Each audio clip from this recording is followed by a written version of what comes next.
Fala pessoal, sejam todos muito bem-vindos, professora Rose, Tiago, Digão, sejam muito bem-vindos, professor Daniel.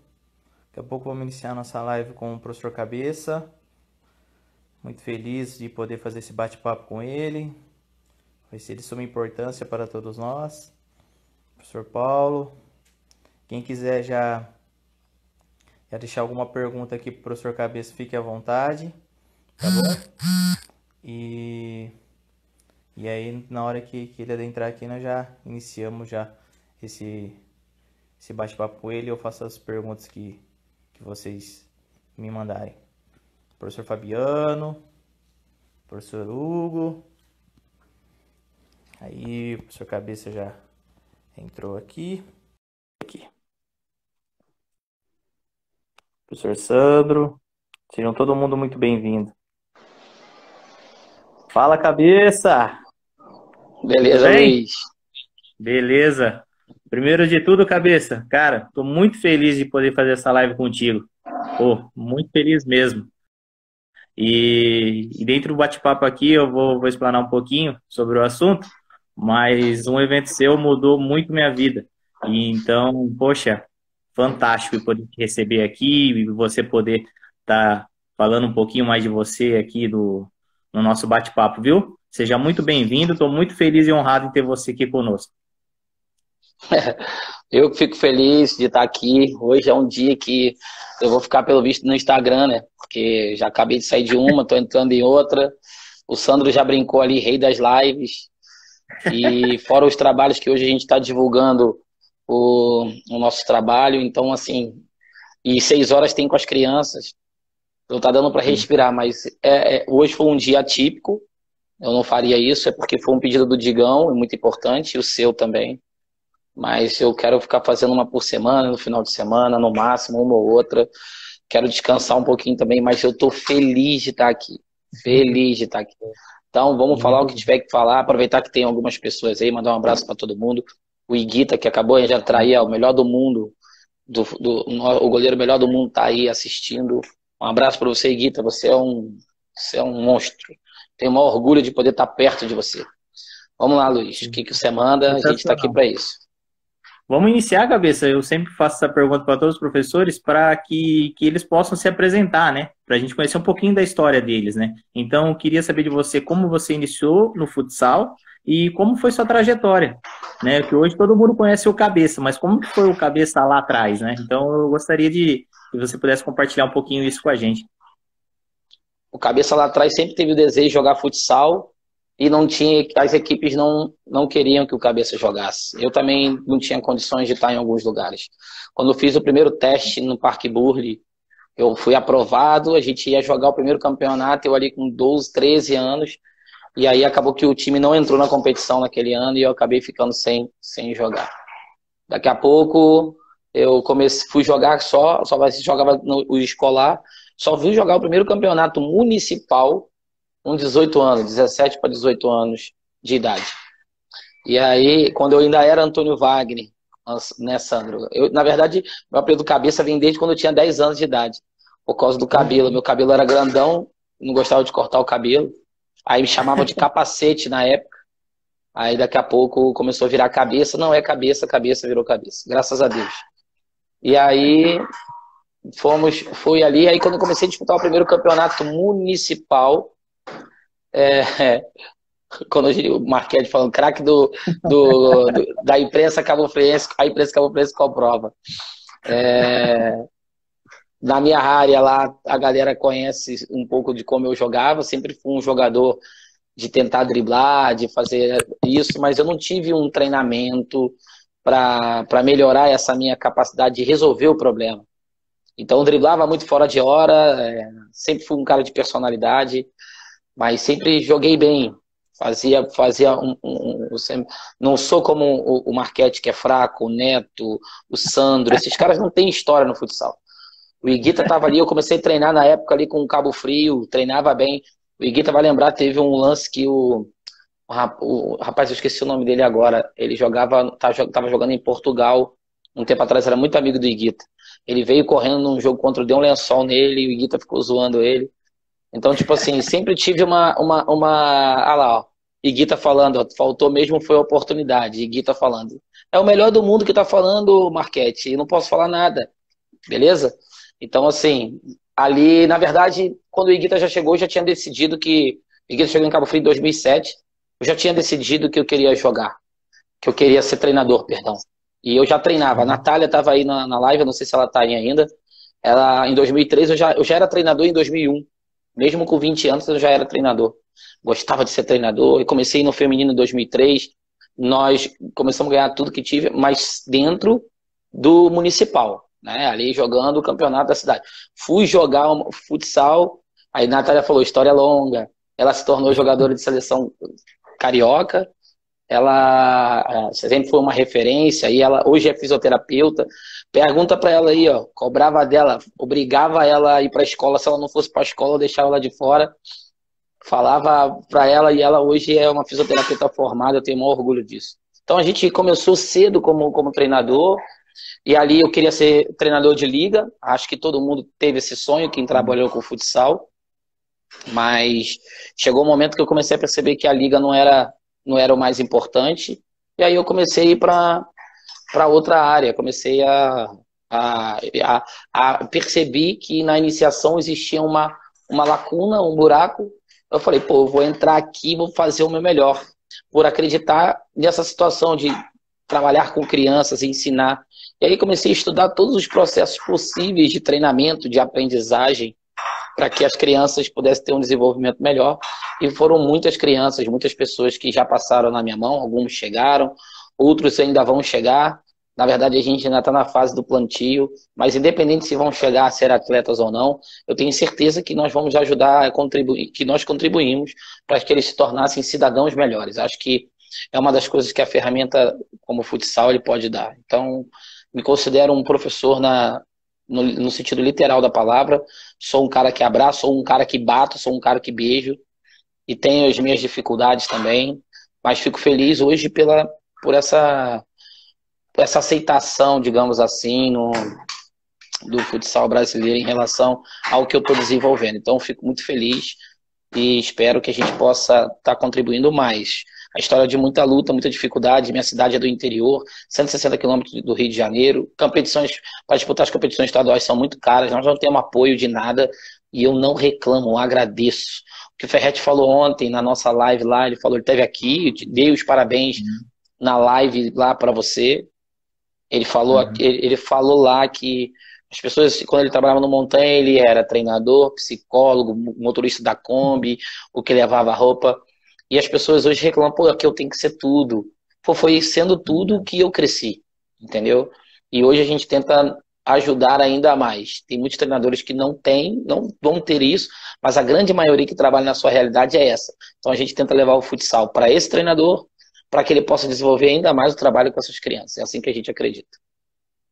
Entendi. E sua trajetória, cabeça? Você só trabalhou em Cabo Frio, trabalhou em outros lugares também, para todo mundo poder te conhecer, né? Eu conheço bem sua história, mas gostaria que você compartilhasse aqui com a gente aqui. Na grande parte, eu trabalho no. Sempre trabalhei em Cabo Frio. Treinador da seleção da cidade, masculino, feminino. Cheguei a ser treinador da seleção carioca do Rio de Janeiro de futsal feminino. É, Na época a gente tinha uma equipe, a gente fez uma parceria com o Vasco da Gama, Olha que legal. é, e a gente chegou a trabalhar ali com o Vasco, com a camisa do Vasco. Eu tinha um projeto o social, que era o Rosa de Saron, que foi o que me projetou para o mundo, assim, para o Brasil, principalmente o Brasil. E cheguei a ser treinador do Flamengo em 2017. Eu tinha o Iguita aqui, tá aqui, a gente teve algumas conversas que poderiam acontecer. Ele soube desse fato, poderia acontecer por alguma coisa para eu para fora do país, só que acabou não acontecendo e veio junto essa questão para o futsal do Flamengo e eu aceitei. Fiquei lá na temporada de 2017, meio da temporada de 2017 e meio da temporada de 2018. E aí fui mandado embora do Flamengo. Até hoje não me falaram por quê, mas independente disso, eu já não tenho o que reclamar. Foi a melhor coisa, uma das melhores coisas que aconteceu na minha vida, entrar no Flamengo e sair do Flamengo. E para trabalhar num clube de camisa, para mim foi uma experiência fantástica. Conseguimos um título enquanto eu estive lá, joguei 2 campeonatos. Um a gente conseguiu ser campeão, mas eu acho que mais do que ser campeão foi o legado que a gente deixou lá. Nem tanto com os atletas, porque foi pouco tempo, mas com os treinadores, a amizade que permanece até hoje, com o grupo que está lá, com o Marcinho, coordenador, e todos os outros professores que estavam na época lá. Então, assim, eu tive, por isso fiz pós-graduação em Joinville, né? Vi agora que o Sandro entrou. Sandro foi um preparador físico do Pulo do Gato, um dos grandes preparadores físicos que eu conheci na minha vida. Um irmão, excepcional treinador. Conheci o André, que também está na live. Então, assim, são coisas que foram caminhos que a gente foi construindo. E hoje eu tenho o meu trabalho só com a iniciação aqui em Cabo Frio. E a gente joga de igual para igual com todos os times de camisa, perdendo, ganhando, mas sem reclamar e desenvolvendo futsal, usando como laboratório dessas novas ideias que eu venho tendo. Fantástico. O Nelson aqui, cabeça, ele pergunta para você quais Nelson tá suas maiores quais suas maiores virtudes quando que você era atleta? Tecnicamente, eu nunca deixei a desejar. Sempre fui o jogador da minha equipe, por exemplo, um dos jogadores da minha equipe que chamava para para aquele pro X1, como é falado. Defensivamente melhorei depois, né, quando eu comecei a ter entendimento do jogo, eu comecei a melhorar a defesa, porque a defesa nunca foi muito o meu forte. Mas sempre foi essa questão da habilidade. E uma coisa importante, eu tinha as explicações, fazer esses jogos, condicionar o padrão, essas coisas que tinha que fazer, eu tinha dificuldade de fazer no início, eu tinha muita dificuldade. Na seleção de 2002, de Cabo Frio, que a gente disputava estadual, eu tinha muita dificuldade de entender, eu quase não entrava. Eu ficava muito no banco, no time de 2002. E o treinador era o Eliseu, que foi o cara que mais me incentivou. Foi um nome que eu percebi, pô, legal o futsal. Foi que me apresentou as primeiras coisas do futsal, foi o Eliseu. E aí a gente começou a crescer. Eu falei, caramba, achei legal isso aqui. E quase não entrava. E sabia que eu não estava entrando por minha causa. Tive dificuldade. Eu já tinha 22, 23. Então, assim, eu comecei a perceber a dificuldade que eu senti e comecei a falar assim, pô, eu tenho que levar essa informação de uma outra maneira. Não precisa ser dessa maneira. E hoje eu encontrei algumas coisas, alguns caminhos interessantes, que inclusive perturbam você quando você faz alguma coisa, falo, ó, isso aqui eu acredito, isso aqui não. Falo com todos os que estão à minha volta, entendeu? E por aí vai. A Iguita fez uma pergunta aí, ó. Isso. O Iguita faz uma pergunta para você, que é o seguinte: tudo que é implantado no futsal, adulto profissional, pode ser implantado na base? Então, a criança tem capacidade para isso, Iguita. Certeza. Só que, será que eu tenho necessidade disso? Será que criar para padrões, seja ele qual for, é necessário para uma criança de 7, 8, 9, 10 anos? Eu fico me perguntando, eu acho que tem outras prioridades. Por exemplo, no futsal de iniciação, entenda que não é base. Base, para mim, é pós-puberdade, começa ali com 13, 14 e vai embora. Antes disso, é iniciação. A criança precisa ter uma relação melhor com a bola. Ela precisa brincar mais com a bola, ter mais contato com a bola, fazer trabalhos voltados para isso. E o que acontece? Nós estamos trazendo a tática coletiva, toca aqui, sai ali o tempo inteiro para as crianças. As crianças estão diminuindo o tempo de relação com a bola, porque elas estão se livrando com a bola para tocar. E quando está chegando com 13, 14, 15, 17 anos, elas não estão enfrentando. Elas não estão indo para um. Elas não têm coragem de conduzir aquela bola ali na frente da área. E isso é muito importante, essa relação. Eu não tenho problema. O professor Ricardo Lopes está aqui. Ele coloca lá no time dele, a defesa dele é quadrante. A equipe de 8 anos, de 8, 9 anos. Tem que ver os meninos fazendo. Muito bom, certinho o quadrante. Tem problema? Não, não tem problema. Mas ele sabe que a incidência também de bola tem que ser maior. Ele implantou um sistema de defesa que aparenta ser complexo, que de repente não era para a idade. Alguns vão questionar. Eu questiono se isso for prioridade, ele não der mais relação com a bola do que para isso. Se ele se preocupar mais com essa situação do que com outra, aí eu vou questionar. Agora, como você planta O que você coloca no teu dia a dia de treinamento é o que diz o que é a tua equipe. Se eu alimentar mais um leão do que o outro, daqui a 2, 3 semanas, se eu botar eles para brigar, o leão alimentado é o que vai prevalecer sobre o que comeu menos, o que está, por mais forte que ele seja. Então, treinamento tem a ver com incidência de trabalho, tem a ver com planejamento, organização. Então, eu não vejo problema, nada, só acho que esses padrões automatizados na iniciação, na minha opinião, não deveria acontecer. Eu creio que deveria ser anulado. Tipo, o padrão ala pivô, o padrão não sei o quê, não tem problema a fazer. Eu gostaria que não acontecesse, porque eu gostaria que as crianças soubessem se posicionar na quadra primeiro, soubessem entender, manusear mais a bola, conduzir, qual é a hora que ela passa. Tem criança que passa a bola, vai para passar, é para passar. Aí tem um passe, a oposição está longe, ele não caminha, ele não entende que tem que progredir no terreno, ele não entende a lógica do jogo.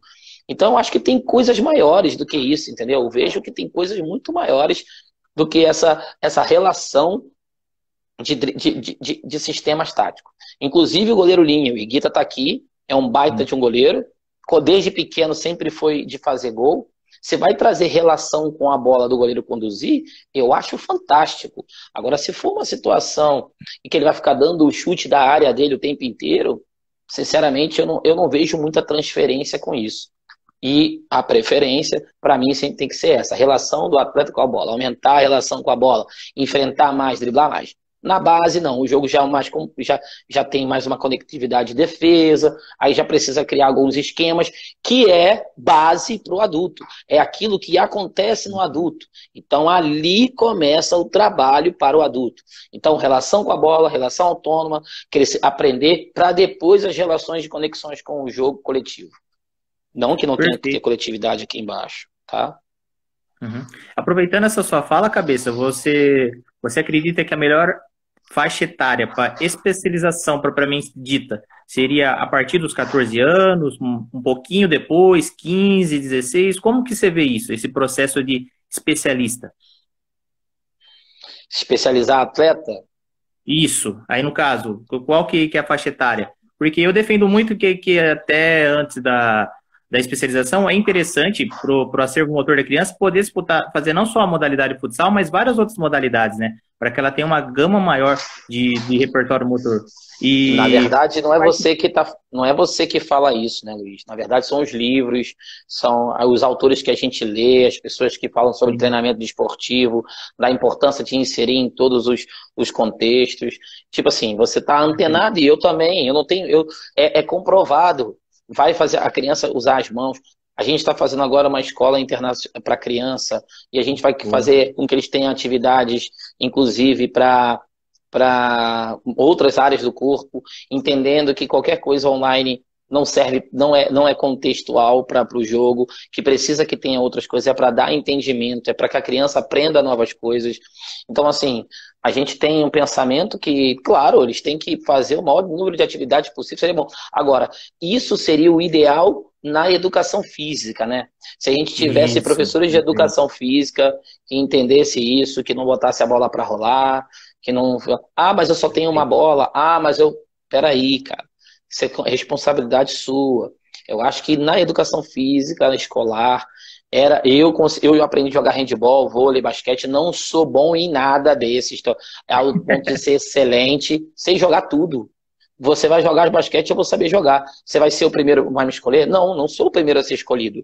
Como eu era um dos primeiros a ser escolhido no futsal. Mas eu vou jogar o handball, mas eu vou jogar o basquete, mas eu vou jogar o vôlei.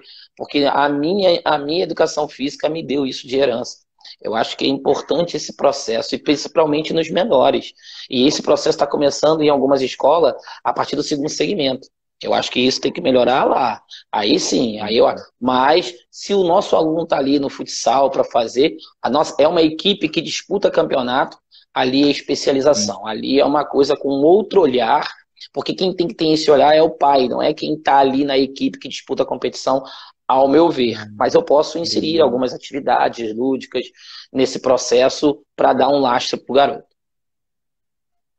Nossa, excelente, Cabeça. O professor Zico, ele trabalha lá na Bélgica, ele pergunta para você o seguinte, Cabeça: adaptar espaço, gol, tempo, etc. O futsal para a faixa etária da iniciação poderia ser uma estratégia para essa sua fala? Resposta à pergunta do Iguito. Então, o futsal, para mim, ele já é, para mim, essa atividade de como se diz, para essa iniciação. Se você vai pegar uma criança dessa, a criança, ela não entra no futsal para ser jogadora do futsal. Ela entra para ser jogadora de futebol de campo. E eles acreditam, aqui no Brasil, acredita-se muito que precisamos entrar no futsal para chegar no futebol. E para mim são duas coisas diferentes. O futsal pode ajudar e contribuir, mas não é o esporte, é um outro esporte. Se fosse feito algo Sim. voltado para futebol de campo, com a bola, com o espaço, seria, para mim seria melhor. Mas dentro dessas estruturas. Na Alemanha tem um 3 contra 3, na Espanha sub-9 é 5 contra 5, 7 contra 7 no sub-11, 9 contra 9 no sub-13, para só no 15 ser 11 contra 11. Então essas conexões, esses pequenos jogos, o Zico, eu utilizo todos os treinamentos que eu faço aqui, a gente separa aqui exercício de jogo. Exercício, algo que se faz que não tenha o jogo, que não é o jogo, que não tenha as duas metas. Pode ser de um lado só de meta, eu posso trabalhar, por exemplo, um goleiro linha, só em aumentar a incidência de ataque ali, para melhorar rapidamente. Isso é um exercício para melhorar um ataque de goleiro linha, por exemplo, mas isso eu não posso fazer muitas vezes, porque se eu faço isso muitas vezes, eu estou ferindo um comportamento importante do atleta, que é o próximo instante. É a hora que ele perde a bola, ele tem que voltar. É a hora que o cara rouba a bola, ele tem que contra-atacar. Então, por um determinado momento, esse exercício ele pode ser analítico ou não, porque na iniciação, ao contrário do que muita gente fala, não, porque tem que ser só jogo, porque tem que ser jogo. Eu não tenho dúvida que a maioria das coisas tem que ser voltado para a realidade de jogo. Aqui a gente faz isso. Mais de 90% das nossas ações, ou 90%, eu não tenho esse número na minha cabeça, porque para mim isso não é o mais importante. O mais importante para mim é entender o contexto. Se eu entendo o contexto, eu faço. Então, o analítico é a melhor metodologia para incidência de ações. Se eu ficar dando passe na parede 1 minuto, e se eu jogar rondo durante 1 minuto, eu vou ter mais passe no rondo ou na parede? Lógico que eu vou ter na parede, não tem nem conversa, não tem. Só que o passe na parede vai ajudar em quê? Na habilidade técnica, para você ter uma melhor situação. Mas isso não tem, isso é pobre. Isso não tem relação com o jogo. Então você precisa colocar o contexto do jogo. O que é o contexto do jogo? Oposição. Você colocou uma oposição, já entrou no contexto do jogo. Pode ser mais fácil ou mais devagar. Você faz de uma maneira progressiva. Se eu coloco mais ataque do que defesa, eu estou trabalhando mais as incidências para o ataque e dificultando para a defesa. Vice-versa, se virar. Então é entender o que é, e aí eu vou fazendo exercícios, porque acredito que os exercícios aumentam a incidência, e depois os jogos contextuais. Eu faço, se eu precisar fazer uma analítica, eu faço, por exemplo, faço muito analítico de abordagem, porque a maioria das crianças elas só abordam com o pé dominante. Então, se elas abordam sempre com o pé dominante, mas tem hora que o cara é destro e você está de frente para ele, a tua perna melhor de abordagem talvez seja a esquerda. E você não tem essa perna bem habilitada para tal coisa. E o analítico, ele favorece essa ação mais vezes. Você vai criando essa pequena incidência no analítico para depois você colocar dentro de um contexto de exercício. Só pode, num rondo de 3 contra 1, só pode roubar a bola se for com a perna não dominante. Aí ele vai tentar ficar botando a esquerda e vai acontecer várias vezes, porque tem pouca gente, o espaço é curto. Daqui a pouco você vai para o jogo 4 contra 4. Então é entender a hora, como, saber o que faz. Eu acho que os treinadores, de uma certa maneira, eles, por exemplo, eu vejo muita gente com um pensamento de, poxa, vamos colocar todo mundo para jogar, não vamos deixar a criança de fora. Quem disse que ela ficar de fora não é bom? Quem disse que ela entender que ali ela não está jogando não é bom? Então, se a gente pensar um pouco nessa área, que isso também faz parte do crescimento dela, faz ela atender. Tomou o gol, troca, opa, errou, vem aqui no treinamento para que ele entenda onde está errando, passe a conhecer o que está acontecendo, para ele saber o que eles estão fazendo, para depois eles fazerem sem pensar. Então, é um processo longo, né, e detalhado, que isso é dado em curso, mas é isso que eu estou querendo dizer. Acho que Uhum. o espaço curto, o coisa, se é 3 contra 3, se é 4 contra 4, se é futsal, eu acho que cabe o treinador entender o que ele quer como a tua ideia, o que você pretende para o teu atleta, e aí você dá a aula e ponto final. Acho que a gente tem que entender um pouquinho mais do processo, é isso. Excelente, cabeça. O professor aqui, ó, Rafa Freitas, ele pergunta para você: iniciação base, entende que se define pela idade ou tempo de vivência no esporte? Pensando no futsal feminino, por exemplo. Então, acho que eu chamo, para a gente dar nomenclatura, a gente tem que unificar. A gente não tem. Uhum. Tá eu, o Renan, o Neto, algumas pessoas estão, nós estamos nos juntando. Inclusive, você pode fazer parte disso conosco, o outro, o André, a gente vai começar a montar isso. A gente quer criar um glossário. Fala-se muito, o Ferretti fala muito que os espanhóis tomaram a nossa frente pela organização. Hoje nós temos nossa geração, uma geração estudiosa, uma geração que gosta de fazer. O André não. O André é da geração do Ferretti. Ele tá velho demais, ele também não quer nada com a hora do Brasil. Mas a gente, eu, você, o Neto, a gente está mais interessado em fazer essa coisa. E a gente quer reconstruir o futsal brasileiro, sim, organizado, sim. A gente vai começar a colocar o nosso nome. Nós hoje temos nome dentro do futsal, a gente, cada um faz o seu trabalho e a gente pode fazer isso acontecer. Então, dentro disso que o Rafael perguntou, a gente chama de introdução, porque a introdução ao esporte ela pode acontecer em qualquer idade. Tem gente que está sendo introduzida ao esporte na faculdade. Perfeito. Iniciação é lá entre as crianças. Base ali. Tem escrito em algum lugar? Não. A gente talvez vai ser, somos nós que vamos escrever esse livro. Eu estou dizendo para vocês mais ou menos o que a gente está conversando e como a gente pensa em relação a isso. Beleza? Perfeito. O professor Adriano aqui, Silva Adrianinho, ele pergunta assim: você já foi convidado a treinar equipes adultas? Se tivesse que escolher entre a base e o futsal adulto, qual seria a sua escolha? Hoje tá mais tranquilo, né, cabeça? Mas lá Como atrás, o que que foi a que você pergunta? Eu acha? não entendi. Não entendi a pergunta. É o Lucas, é Se daqui de você já Cabo foi, Frio, ele. se você já foi convidado a treinar equipe adultas, se tivesse que escolher entre a base e o futsal adulto, qual que você escolheria? Para. Esse é um tipo de pergunta que hoje já tá, acho interessante, é a dúvida de muita gente, mas se cabeça você foi convocado para ser o treinador da seleção brasileira adulta, eu não vou não. Cabeça, você vem aqui para o Carlos Barbosa para você ter. Não, eu quero me tornar uma das referências nacionais, mundiais, da iniciação do futsal brasileiro, do futsal mundial. Iniciação. Não é nem da base. Não é nem da base. Eu não quero nem chegar ali onde está o Neto, onde é que está o Eric na seleção brasileira. Não tenho proteção nenhuma, zero. Pode ser que mude amanhã? Pode.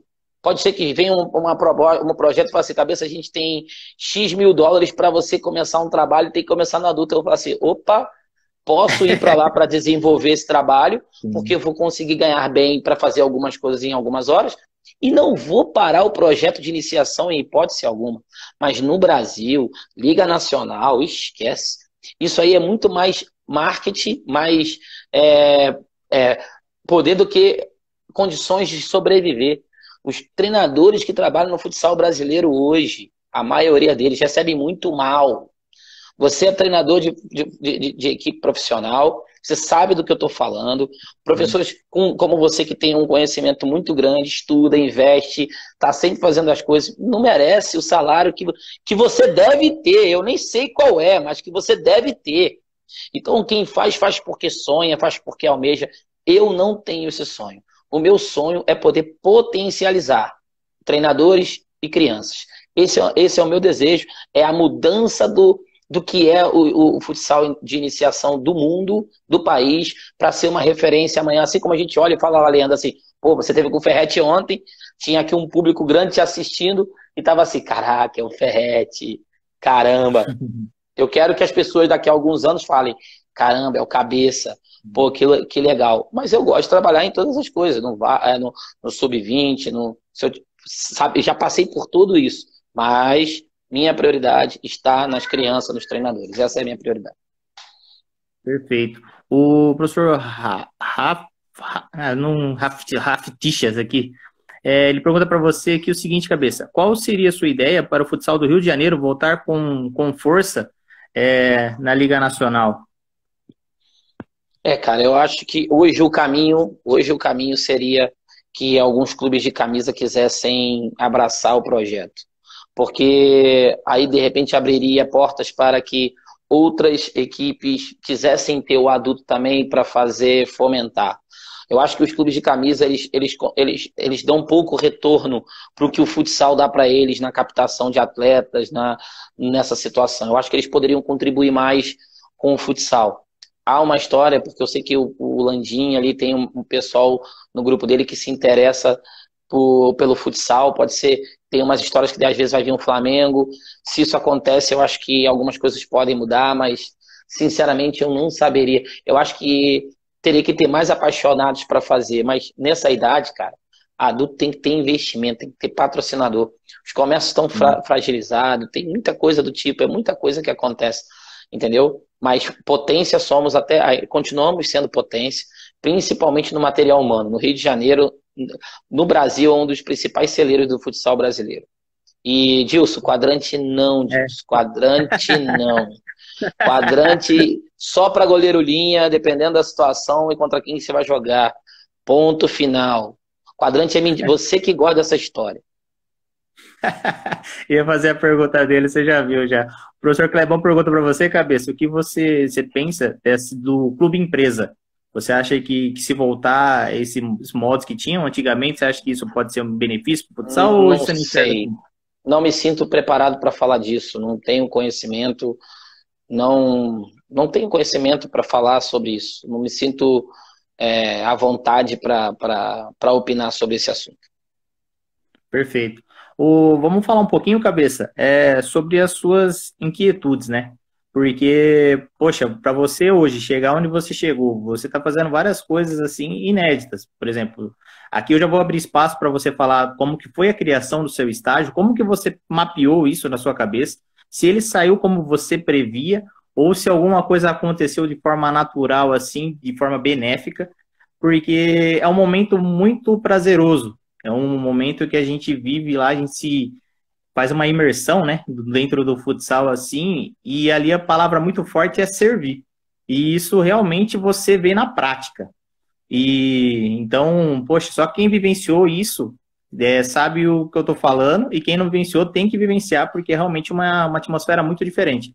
Mas eu queria saber, assim, do Cabeça, como é que foi esse surgimento? Como que foi surgindo as coisas? Porque para você fazer isso, você teve alguma inquietude, alguma coisa não estava te satisfazendo. Mas como é que foi feita essa construção, Cabeça? O que você olhava e falava, poxa, não é isso que eu quero, pô, vou buscar tal coisa. E como é que você foi buscando passo a passo a sua evolução para chegar na onde você chegou hoje? O bateria entrou aí agora o bateria entrou aí também, mandou para eu dar uma risada. Eu não sou muito disso não, bateria. Eu gosto de brincar quando estou mais à vontade aqui, é uma coisa mais complicada. Você está vendo que nos comentários ali, Dilson, o Cadu, o Ricardo Lopes, eles querem saber de quadrante. Luiz, por favor, faz um convite ao vivo pro Dilson vir aqui com você, para ele falar de quadrante, entendeu? Aí ele fala de quadrante, ele fala das coisas e por aí vai. Falando do estágio, pô, cara, talvez eu fui uma das pessoas no Brasil da década entre 2010 e 2016, ali nessa época. Talvez eu tenha sido uma das pessoas que mais foi a curso no Brasil. Tudo que era lugar, eu tava. Se tinha alguma coisa no Brasil, eu tava lá. Fui na Copa Grill, fui em Jaraguá, fui em São Paulo nos cursos do Banzé, conheci a estrutura do Guarapuava, do Minas, fui em tudo que é lugar que você imaginar. E o que eu reparava nesses cursos? Que as pessoas que estavam nele eram muito boas, tão quanto quem estava palestrando. Eu comecei a perceber que existia uma vida de futsal entre as pessoas que estavam fazendo o evento. E eu via que sempre os mesmos falando. Chega uma época que eu comecei a ir a um outro lugar. O Anderson estava conosco lá no Copa Grill. Eu fui no lugar ali, pô, tá falando uma coisa. Daqui a pouco o Marquinhos Xavier, Perdigão, tá falando coisa. Daqui a pouco o Paulinho Cardoso, não sei o quê. Aí na pós-graduação eu falei, porra, pelo amor de Deus, é sempre os mesmos caras falando. E os caras que estavam ali não faziam. Eu falei, meu irmão, há riqueza nisso aqui. Eu vou fazer um estágio aonde a gente consiga potencializar essas pessoas que estão aqui, para que o contato entre nós seja maior, para que todo mundo cresça. Essa foi a primeira ideia. E aí comecei dentro dessa conversa, uma das pessoas, 3 pessoas foram fundamentais nesse processo. O Dilson Júnior, que está aqui conosco, que é o gestor da brincadeira, aquele que começou, chamado Team Cabeça, e ele é o gestor disso. Ele o cara por trás da gente, é o cara que faz as situações. Aí fui criando muitas amizades, muitas situações, como o Eric, que eu conheci na pós-Joinville, como o Felipe Sá, que eu conheci no estágio lá do Ferrete, o Neto, quando eu comecei a montar o grupo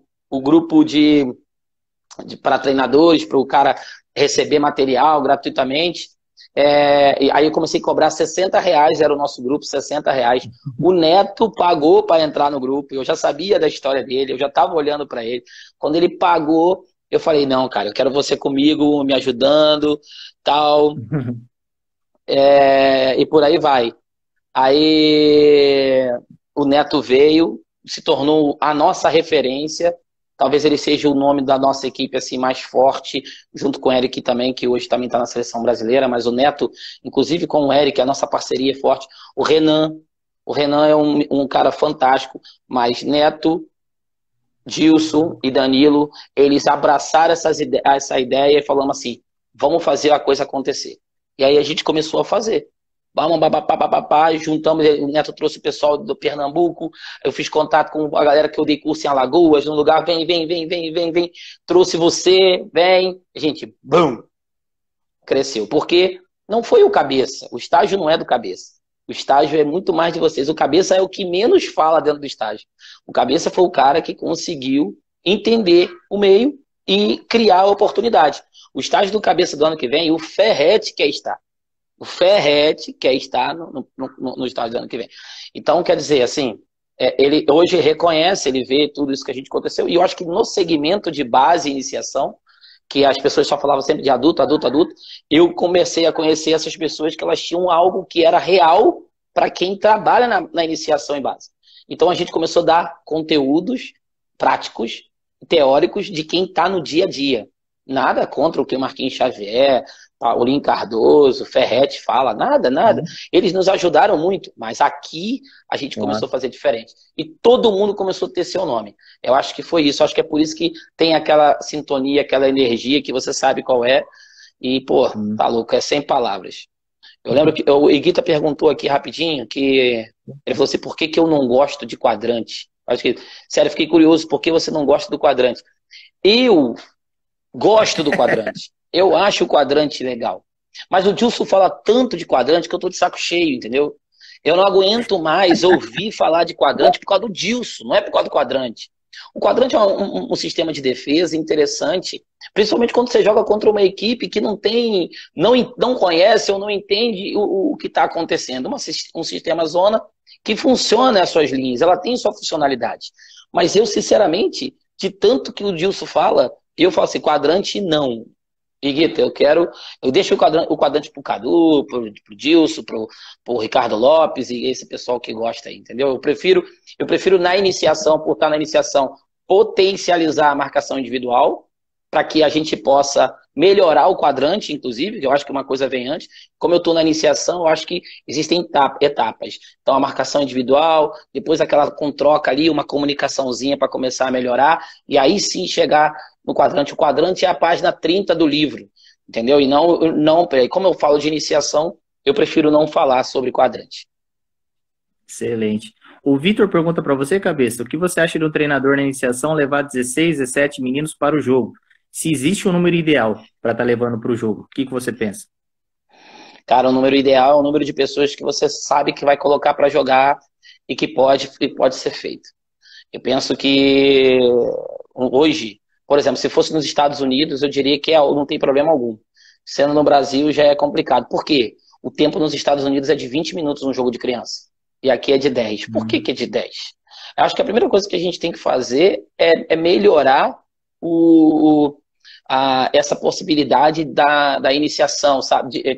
De a criança jogar mais tempo. E eu acho que aqui já começa errado. Eles diminuem a bola, eles diminuem o coisa, o gol é grande. Nada é feito para iniciação.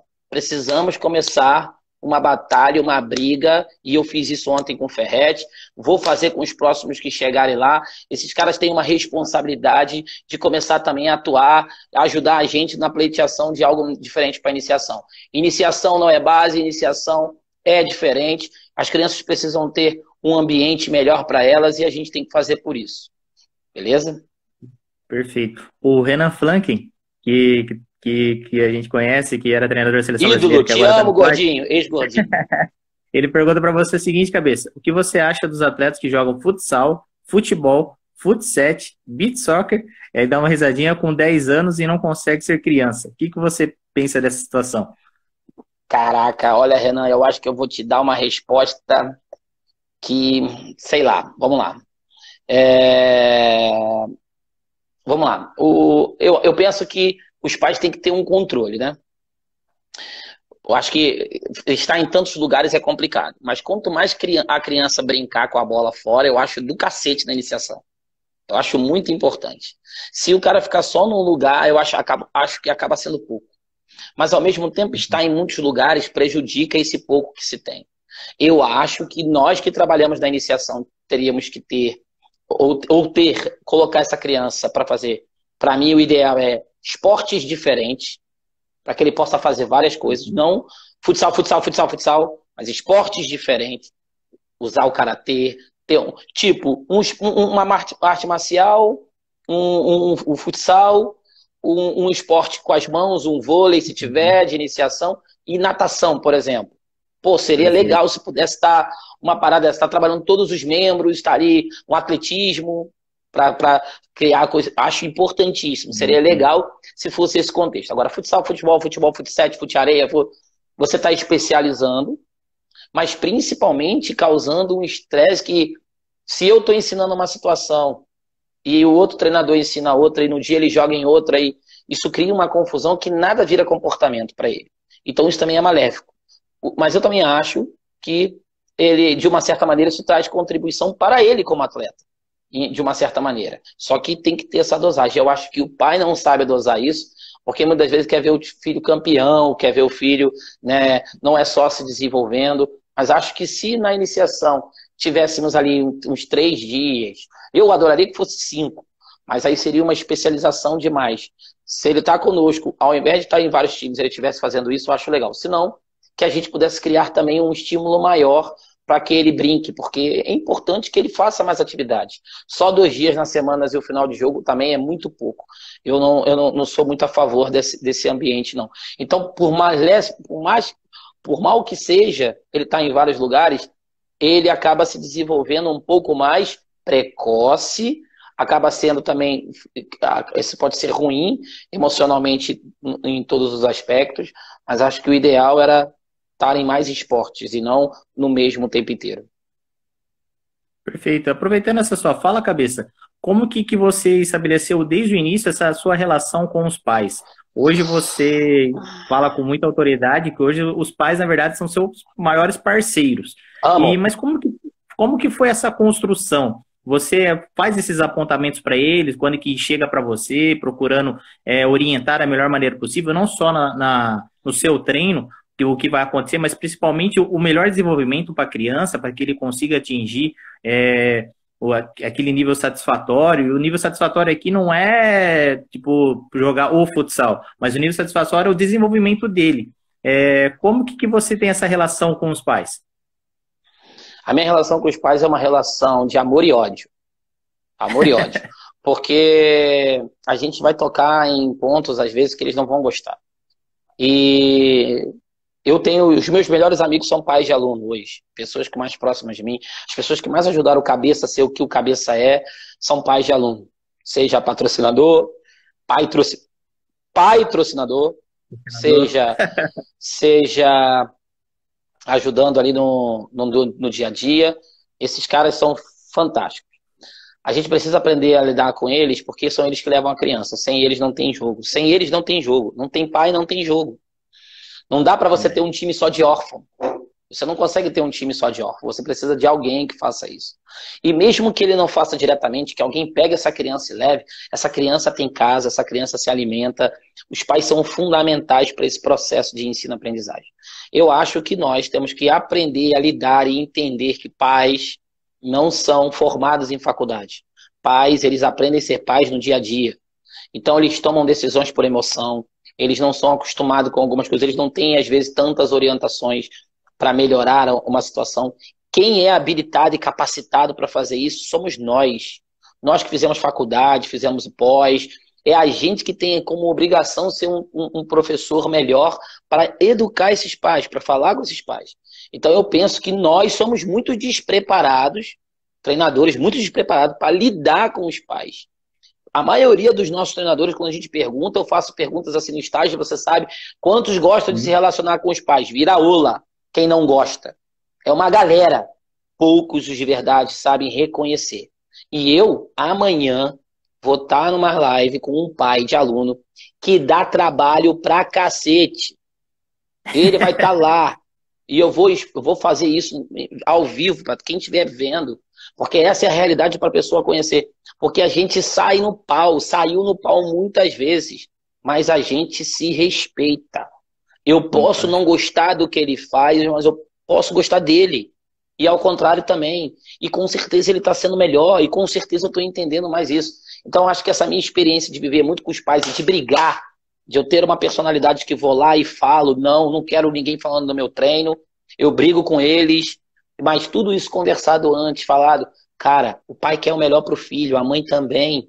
Então, é estar preparado para isso. Eu acho que os treinadores de iniciação, além de estar muito despreparado técnica e taticamente, eu percebo isso pela escola, e tem muitos que estão estudando por isso, também percebo que eles são despreparados nesse relacionamento interpessoal, que eu acho que aí, nesse caso, eu faço um bom trabalho, mesmo tendo aqueles que não gostam, né? Porque sempre vai ter, eu consigo ter uma relação boa, se eu tiver que brigar, eu brigo, e por aí vai. Entendi. E você teve bastante perda, cabeça, nesse período seu, assim, de muitos pais às vezes virem, sair, depois voltar? É o famoso, pô, estou aqui, saí, experimentei, percebi que ali é o melhor e acaba retornando? Mas com certeza, com certeza. O Flávio está aqui na live, é um pai que acompanha. Pergunta para ele, vou falar, Flávio, se você estiver ouvindo aí, quantas vezes a gente já discutiu por causa disso? O Flávio vai para jogo e começava a gritar com o filho. Eu falei, pô, você tá atrapalhando seu filho, cara. Não vou gritar mais não. Ele começou a levar uma cervejinha, um remedinho dele.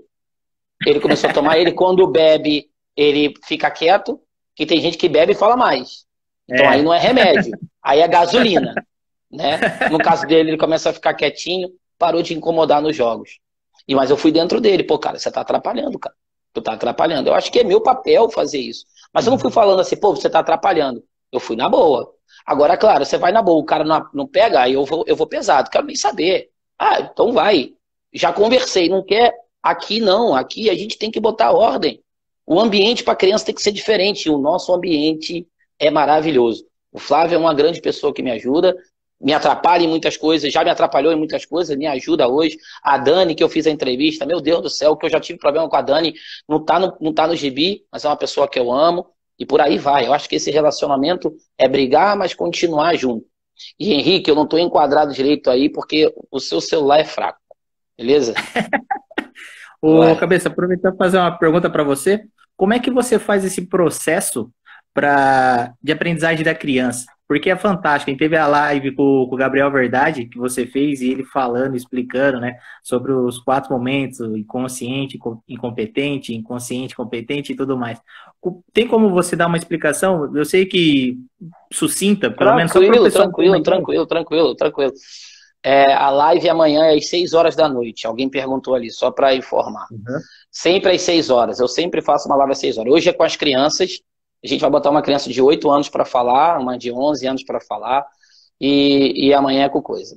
O que a gente fala muito desses processos de ensino-aprendizagem é para que eles entendam e identifiquem quem é. A gente tem uma escola internacional que a gente fala sobre tudo isso, a gente para treinadores, que a gente começa lá, a gente está indo para o módulo 4 agora, Todo mês tem um módulo, já foram 3.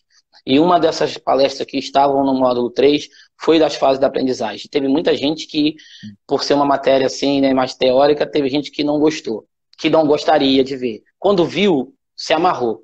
Aí viu o Gabriel falando, ficou assim maravilhado. A gente fala que segundo a PNL, que são a programação neurolinguística, são 4 fases. Fitness e Postner também ele fala de 3, que eu sempre esqueço a primeira, mas é a associativa e a autônoma. É de identificação associativa e autônoma. Na PNL são 4 e eu acho que fica mais interessante para explicar. Incompetente inconsciente, incompetente consciente, competente consciente, competente inconsciente. O Fernando Romano está falando, inclusive eu aprendi muito sobre isso, a gente conversa muito hoje. Os nossos professores do Team Cabeça, digamos assim, eles têm que entender para identificar isso dentro do jogo. Então, dentro do treino, perdão. Então, incompetente e inconsciente, a pessoa não sabe e não pensa. Ela não tem informação. Aí tu vai lá dar uma informação para ela. Ó, linha de passe é assim, assim, assado. Ela vai para a fase 2, que é incompetente, porque ela não consegue fazer ainda. Consciente, ela já sabe o que é linha de passe. Aí, falando lá no contexto que o Zico da Bélgica estava falando, fez a pergunta, ali é um momento de exercícios, de aumento de exercícios e para que esse conceito ele se acelere o processo e ele viva mais aquilo. Aí você vive, ele passa a conseguir fazer, conseguiu fazer competente, passou a ser competente consciente. Ele sabe o que está fazendo e faz. Só que ele faz lento ainda. Faz lento. Porque ele está pensando no que fazer. A melhor das fases é o competente inconsciente. Que é quando ele faz sem pensar. O tempo inteiro, você vai passando. Aí é como passar a marcha do carro. Você está dirigindo o teu carro, você já não olha mais para a marcha, você passa. Mas se você lembrar lá, quantas vezes o carro morreu na tua mão, quantas vezes você trocou o acelerador, tirou rápido a embreagem do pé, e isso fez o carro morrer e falhar, você estava passando por essas fases de incompetente, depois de competente. Eu lembro de uma fase minha, que eu aprendi a dirigir faz 5 anos, 4, 5 anos, eu sou novo como motorista, porque até 2015 eu nunca tinha tido um carro. A minha dificuldade financeira sempre foi bem real. Hoje eu tenho algumas facilidades, já viajei mais, né? Mas assim, a história não foi até isso. Até hoje sua cabeça de chifre, Neto. Então, assim, os 5 anos, esses últimos 5 anos, eu lembro que quando eu comecei a dirigir, eu ficava assim, cara, como é que a pessoa ainda lê no celular uma mensagem? Meu Deus do céu, eu não consigo tirar o olho daqui, senão a coisa vai dar merda, entendeu? E aí eu comecei a prestar atenção nessa situação. Com o tempo ganhei habilidade e hoje, se eu precisar mexer no celular, eu mexo, mesmo estando errado, né? Mas é uma coisa que hoje eu já conseguiria fazer. Então faz parte. Esses corneteiros de plantão aí, Marquinho, Natália que tá rindo, Brenão, isso aí não leva em consideração, não. Não, beleza, mas você externa isso para as crianças, cabeça, cada faixa dessa? Então, por exemplo, você passa uma atividade, aí ela não está conseguindo e você explica, ó, vocês estão nessa fase e tal, porque é muito claro para eles isso. Então, você externa isso para eles, cada fase, assim, explicando cada fase, para que eles possam assimilar melhor? Alguns dos mais velhos, os mais novos não, porque não é uma coisa para aluno, é uma coisa para treinadores. Mas como eles, quando eles começam a chegar com 11 anos, eu quero que eles entendam qual é a fase, aí eu começo a falar, eu contextualizo, foi a maneira que eu entendi de aperfeiçoar o que eu estava aprendendo. Então eu levei para o contexto do dia a dia, eu começava a falar com eles, você ainda não está conseguindo fazer, você está fazendo assim, nessa fase é competente, incompetente, consciente, e por aí vai. Eu comecei a falar para eles dentro do contexto, e criança aprende rápido, e o Gabriel é fantástico, cara, o Gabriel é fantástico. Então eles ali, aquela turminha do mais velho, eles acabam sabendo algumas coisas, por isso, porque eu contextualizo com o jogo para dizer para eles, calma, você ainda está na fase 2, cara. Você já entendeu, mas não está conseguindo fazer. Daqui a pouco você consegue. Aí vai falando para que eles entendam. Alguns pegam, mas eu não pego para dar aula. Eu fiz como uma forma de eu aperfeiçoar o que eu estava dizendo e queria que eles entendessem o processo que está acontecendo com eles, para eles não se sentirem abatidos, que quando eles não conseguem fazer, às vezes eles ficam tristes, criança tem um pouco disso, aí você acaba tendo um carinho a mais com eles. Aí chegou mais um corneteiro, Alan, meu Deus, vai. Como que o professor Hugo, ele pergunta aqui, como lidar com crianças que já mostram uma habilidade técnica, deixa eu só, habilidade técnica superior aos demais alunos desde a iniciação? Como que você trabalha, cabeça? Quando ele tem uma qualidade técnica a mais, é isso? Isso, superior aos demais desde a iniciação. É porque tá picotando para mim. Tá Ah, picotando quando você fala para mim, eu não tô conseguindo entender. entendi. Vamos lá. Como lidar com Repete as para mim, por crianças? favor. Sim. O professor Hugo pergunta, como lidar com as crianças que já mostram uma habilidade técnica superior aos demais alunos desde a iniciação? Então, aí você tem que ter realmente habilidade e entendimento do processo, e entender algumas coisas, ao meu ver. Não é o ideal que você tenha na tua equipe equipes heterogêneas, mas é a realidade das escolinhas. Ok. Então, é entender que aquele menino que quando ele pega a bola e ele não toca para o menininho que não é do mesmo nível que ele dribla e ele faz o gol, que você não pode falar para ele assim, não faz isso, está errado. Ele não está errado, ele está certo. Porque se ele toca a bola, a chance dele tomar o gol é maior do que se ele driblar. Se ele consegue resolver driblando, por que ele vai tocar para aquele menino? Né? Então a decisão dele foi inteligente. Cabe ao treinador pegar esse menino, ou menina, se for no feminino, pegar para que mostrar para ele que, olha só, também é importante esses processos acontecerem. Me ajuda nesse processo aqui, ele tem mais dificuldade, faz. Se prepara para fazer a cobertura, porque vai te potencializar em outras coisas. Mas o ideal é você homogeneizar, fazer com que as coisas. Os pais vão reclamar.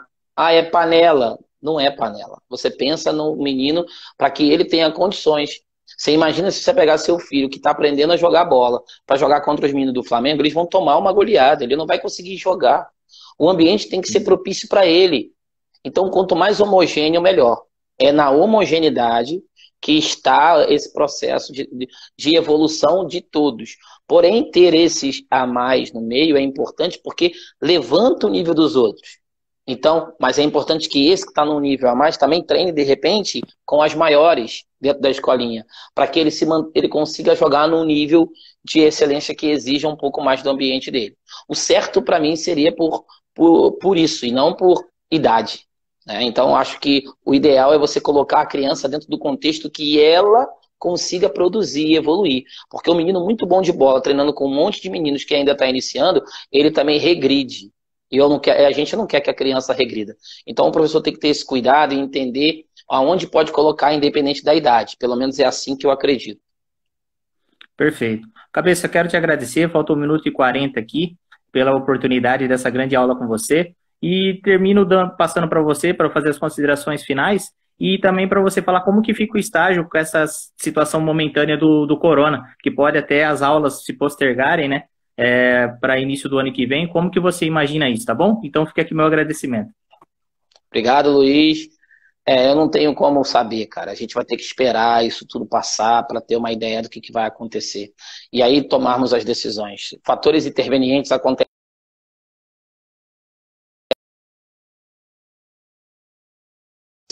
e a gente não sabe como vai ser. Então, hoje eu não tenho nada em mente, não posso falar nada sobre isso, não me sinto à vontade para falar, porque não sei realmente. Esperamos que dê tudo certo. Tenho feito a minha parte, estou ficando dentro de casa, estou cuidando da família, mas sabemos que a gente precisa também trabalhar, porque senão a coisa não vai andar.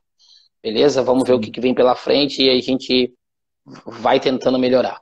Um abraço a todos os corneteiros de plantão, Alan, os meus amigos aí, Natália, e por aí vai. O meu amigo mesmo aí que apareceu aí só a Natália, o restante, tudo corneteiro. Obrigado, Cabeça. Quem fez alguma pergunta que eu não pude estar lendo aí, por favor, entre em contato com o Cabeça, que eu tenho certeza que ele vai ficar muito feliz de responder vocês, Com assim, e certeza. até mesmo para conhecer de perto, né, esse material novo que ele lançou hoje. Tá bom, Cabeça? Sucesso, muito Valeu, meu obrigado. amigo. Com Deus. Um Tchau, abraço, tudo tchau. de bom.